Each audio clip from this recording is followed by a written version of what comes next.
Selamat datang di Bincang-Bincang Getsi.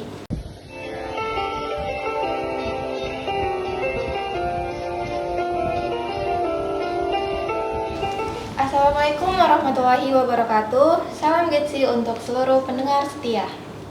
Tunanetra adalah sebuah sebutan untuk mereka yang memiliki hambatan penglihatan, baik dari sebagian maupun total. Tapi jangan salah nih teman-teman, mereka juga tetap bisa mandiri, aktif, dan berprestasi di berbagai bidang. Pada episode kali ini, kita akan membahas tentang mengenal tunanetra lebih dekat. Bersama saya Indah yang akan memandu kalian sebagai MC, dan bersama saya juga ada rekan saya Imelia selaku moderator. Dan tidak lupa pula, kita ucapkan selamat datang kepada narasumber kita, Ibu Respita Indrayani. Selamat siang Ibu, bagaimana kabarnya hari ini? Alhamdulillah baik. Alhamdulillah jika Ibu dalam keadaan baik. Semoga teman-teman yang menonton juga dalam keadaan baik ya. Beliau merupakan seorang guru Bahasa Indonesia di Sekolah Luar Biasa Kartini Batam, yang tentunya sudah banyak sekali memiliki wawasan dan pengalaman dalam mendampingi peserta didiknya. Semoga obrolan ini bisa menambah wawasan dan membuat kita lebih inklusif dalam berkomunikasi.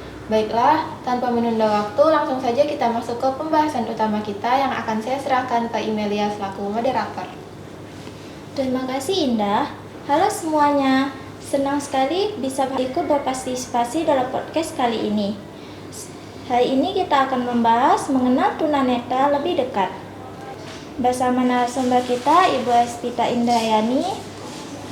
Banyak dari kita yang mungkin masih merasa bingung atau ragu saat berinteraksi dengan teman-teman tunanetra. Padahal dengan sedikit pemahaman dan empati, kita bisa menciptakan komunikasi yang nyaman dan setara. Baiklah, langsung saja kita memasuki ke segmen pertanyaan.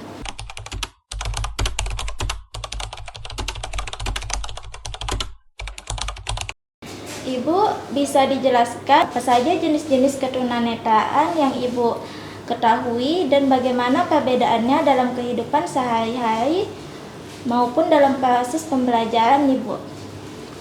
Tunanetra ya. Tunanetra itu kan adalah anak dengan hambatan penglihatan. Klarifikasinya atau jenis-jenisnya itu cuma ada dua, yaitu tunanetranya itu tunanetra total atau dia itu buta total, tidak memiliki sisa penglihatan sama sekali, dan tunanetra yang masih memiliki sisa penglihatan atau biasa disebut dengan low vision. Dimana anak yang low vision itu, apabila low visionnya itu masih sisa penglihatannya itu masih banyak, maka di proses pembelajaran mereka bisa menggunakan huruf awas. Apa huruf awas? Huruf awas adalah huruf yang kita gunakan tetapi dengan ukuran besar, atau mereka menggunakan kaca pembesar dalam membaca. Nah, kalau anak tunanetra atau anak dengan hambatan penglihatan total tidak memiliki sisa penglihatan, otomatis pembelajarannya menggunakan huruf braille. Huruf braille itu menggunakan alat untuk tidak seperti pena atau pensil ya, memang teman-teman nanti bisa searching di internet alat untuk menulis huruf braille seperti itu. Nah, jika teman-teman yang masih mempunyai sisa penglihatan itu, bagaimana sih kita mengetahuinya nih mereka masih punya sisa penglihatan atau tidak? Nah, teman-teman bisa lihat dari gerakannya keseharian. Mungkin anak itu cenderung merengnya ke kanan. Dia berjalan lurus, tapi dia mereng ke kanan. Tandanya dia masih mempunyai sisa penglihatan mata sebelah kiri. Nah, seperti ini kan. Jadi dia gunakan mata sebelah kiri sehingga dia cenderung mereng ke kanan. Begitu juga sebaliknya. Begitu juga dengan atas bawah. Apabila mereka mempunyai sisa penglihatannya itu di bagian atas, mereka akan cenderung ke bawah. Karena mereka memanfaatkan sisa penglihatan di bagian atas. Nah, apabila mereka mempunyai sisa penglihatannya di bawah, mereka akan cenderung ke atas karena memanfaatkan sisa penglihatan yang di bawah. Seperti itu. Terima kasih Ibu atas penjelasannya. Bisa kita tahu ya kalau tunanetra itu ada dua jenis kondisi, ada yang total atau masih ada penglihatan sebagian. Baik, kita lanjut ke pertanyaan selanjutnya.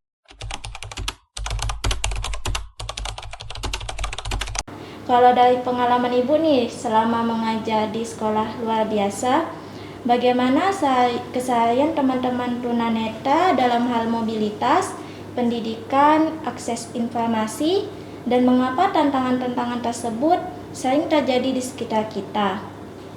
Dan apa harapan Ibu ke depannya terhadap sistem pendidikan maupun kebijakan publik ke depannya nih Bu? Tentang keseharian anak tunanetra ya. Anak tunanetra itu mereka itu cenderung sensitif, cenderung bawel ya. Sebenarnya kalau di dunia pendidikan itu yang ekstra sabarnya itu ya memang menghadapi anak tunanetra. Karena apa? Karena mereka penasaran dengan kejadian apa yang terjadi, kan mereka nggak bisa melihat ya. Jadi ada bunyi sedikit aja mereka pasti nanya, Bu itu apa, ini apa, ini apa. Cenderung bawel kalau anak tunanetra itu. Terus kalau akses mobilitas biasanya mereka itu memakai tongkat. Kalau berjalan mereka menggunakan tongkat. Terus memang ada akses tertentu yang mungkin akses jalan, teman-teman ada lihat yang agak kasar, ada yang kasar, ada yang tidak gitu ya. Itu adalah akses jalan untuk anak tunanetra supaya mereka bisa membedakan seperti itu. Biasanya anak tunanetra itu cenderung sensitif pendengarannya, tingkat pendengarannya itu kuat gitu. Sedikit aja keresekan pasti itu apa gitu. Dan mereka suka meraba-raba, misalnya kita guru mengeluarkan sesuatu ke atas meja, mereka dengar, mereka akan cari-cari gitu. Seperti itu. Wah, sangat menyadarkan ya Bu.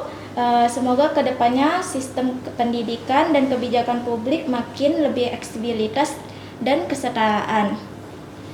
Nah, kita lanjut ke pertanyaan selanjutnya.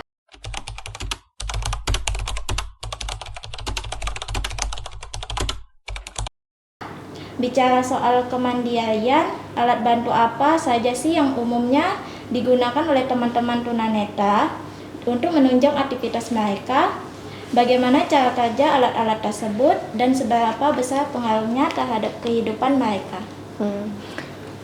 Kalau alat-alat sih alat-alat mobilitas ya, itu biasanya cuma tongkat, dan kalau memang sekolah itu inklusi biasanya mereka menyediakan jalan seperti yang Ibu sampaikan tadi, ada perbedaan permukaan kasar dan halus, kemudian ada pegangan seperti itu. Biasanya anak tunanetra di situ saja sih. Menarik sekali ya Bu, ternyata alat-alat bantu punya peran besar dan mendukung kemandirian teman-teman tunanetra. Terima kasih atas penjelasannya. Baik, langsung saja kita lanjuti pertanyaan yang terakhir.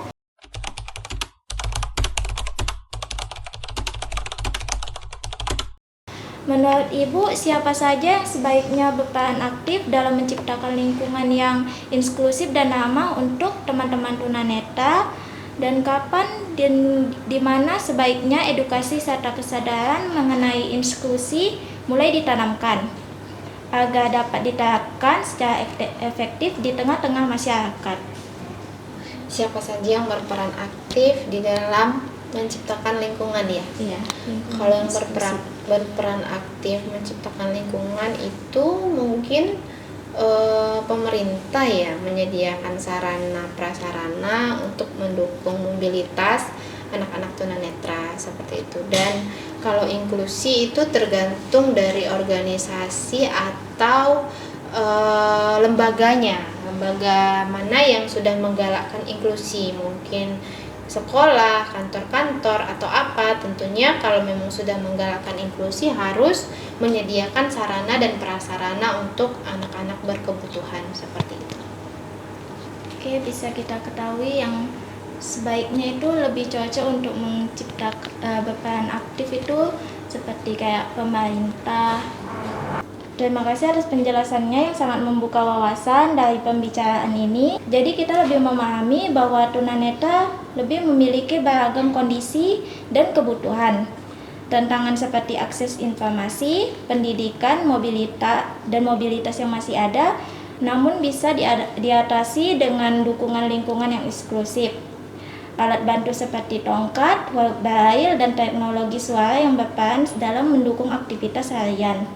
Dukungan semua pihak serta edukasi sejak dini dan menjadi kunci untuk membangun masyarakat lebih ramah dan setara. Semoga obrolan ini berinspirasi dan memperluas cara pandang kita dalam mewujudkan inklusi. Wah, tidak terasa kita sudah banyak sekali mendapat jawaban dari pertanyaan-pertanyaan yang telah diberikan kepada narasumber kita, Ibu Respita Indrayani, yang telah dapat berkenan hadir dalam mengisi podcast hari ini. Terima kasih kami ucapkan kepada narasumber kami dan terima kasih juga kepada teman-teman yang telah ikut menyimak. Mari kita terus belajar menghargai dan berkomunikasi dengan baik dan saling menghargai perbedaan. Saya Indah selaku pembawa acara Dan saya Imelia selaku moderator. Kami pamit undur diri. Salam Geksi. Mari kita sama-sama saling peduli dan mewujudkan inklusi.